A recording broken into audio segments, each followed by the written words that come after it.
जय श्री कृष्णा दोस्तों। हरे कृष्णा शुक्ल पक्ष की एकादशी को मोक्षदा एकादशी भी कहते हैं। इस दिन भगवान श्री कृष्ण ने महाभारत के युद्ध में कुरुक्षेत्र के मैदान में अर्जुन को गीता का ज्ञान दिया था।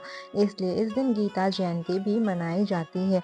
भगवान श्री कृष्ण और भगवान विष्णु की पूजा आज के दिन करना अत्यंत ही शुभ माना जाता है। एकादशी के दिन नियम संयम का पालन करके उपवास रखा जाता है और उपवास करके भक्तों के जीवन में सुख और शांति खुशहाली का आगमन होता है।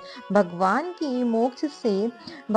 की कृपा से मोक्ष की प्राप्ति आपको होती है। मोक्षदा एकादशी का उपवास करने से तन और मन पवित्र और स्वस्थ हो जाता है। इस बार मोक्षदा एकादशी के दिन भद्रा का साया भी रहने वाला है। ऐसे में आपको बताते हैं कि एकादशी का उपवास कब रखा जाएगा, पूजा करने से शुभ मुहूर्त कौन कौन से रहेंगे, इस दिन कौन से शुभ संयोग बन रहे हैं और व्रत पालन का शुभ समय क्या रहेगा। एकादशी तिथि प्रारंभ होगी 11 दिसंबर यानी 11 दिसंबर बुधवार को सुबह 3:04 से और सारा दिन एकादशी तिथि रहने के बाद 11 दिसंबर बुधवार की ही मध्य रात्रि देखा जाए तो यह 12 दिसंबर यानी गुरुवार का समय होगा। मध्य रात्रि 1:09 तक यानी बुधवार की ही मध्य रात्रि को एकादशी की तिथि समाप्त हो जाएगी। और क्योंकि इस बार एकादशी की तिथि केवल एक ही दिन है तो इसलिए 11 दिसंबर बुधवार को ही एकादशी का व्रत भी रखा जाएगा। इस दिन गीता जयंती भी मनाई जाएगी। एक दिन पहले यानी कि 10 दिसंबर को मंगलवार के दिन 10वीं तिथि के नियमों का पालन किया जाएगा। इस बार चाहे गृहस्थ जन हो या वैष्णव जन हो, सभी केवल 11 दिसंबर बुधवार को ही एकादशी का व्रत रखेंगे। अब आइए हम जानते हैं कि इस दिन रहने वाले मुहूर्तों के बारे में। 11 दिसंबर बुधवार को ब्रह्म मुहूर्त का समय रहेगा सुबह 5:26 से सुबह 6:14 तक। प्रातः काल पूजा का शुभ मुहूर्त है और शाम को 5:42 से 7:40 तक रहेगा। शाम की पूजा का शुभ मुहूर्त 5:20 से 6:47 तक रहेगा और राहु काल दोपहर 12 बजे से 1:30 बजे तक रहेगा।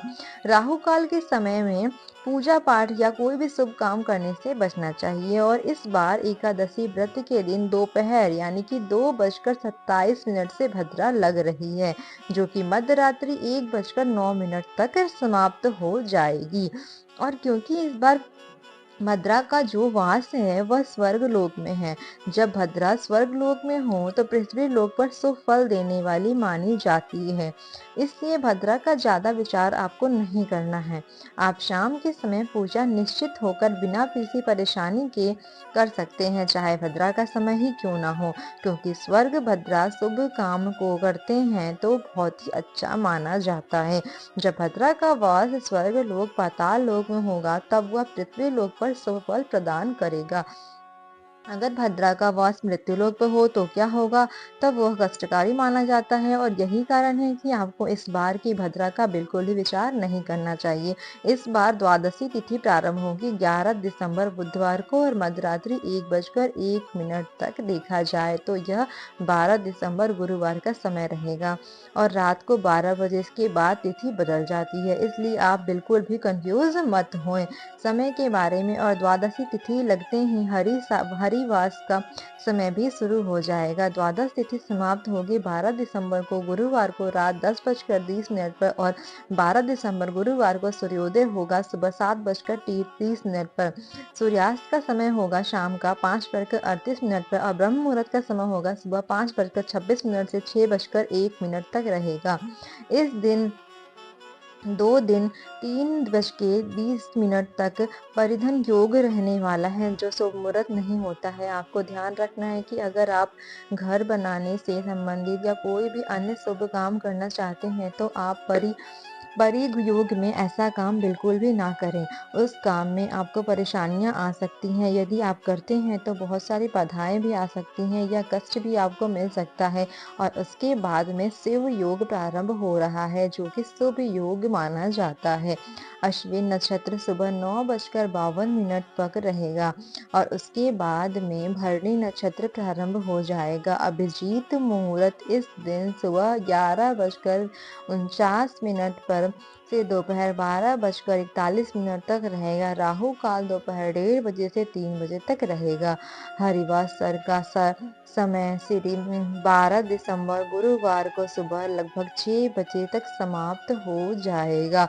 हरिवासर के समय में आप भगवान श्री हरि की पूजा भी कर सकते हैं और सुबह जो भी योग हो, जो भी भोग हो, सुबह की पूजा में वह जरूर चढ़ाएं। भूल कर भी हरिवार के समय एकादशी का व्रत नहीं खोलना चाहिए। व्रत खोलने को व्रत का पारण करना भी कहते हैं। इस बार एकादशी का व्रत 12 दिसंबर गुरुवार को सुबह 7:40 से 9:09 तक के बीच में खोला जाएगा। हालांकि इस बार गुरुवार के दिन सारा ही दिन द्वादशी तिथि रहेगी। किसी कारण से आप सुबह के समय व्रत नहीं खोल पाए तो दोपहर के 1 बजे से 3 बजे तक के बीच में भी खोल सकते हैं। व्रत का पारण हमेशा तुलसी पत्र या पंचामृत ग्रहण करके ही करना चाहिए।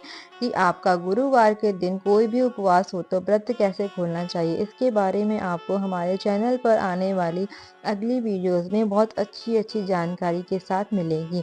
तो अगर हमारी वीडियो को अच्छा लगे तो हमारे चैनल को लाइक करें, शेयर करें एंड सब्सक्राइब करना ना भूलें। Thank you. जय श्री कृष्ण।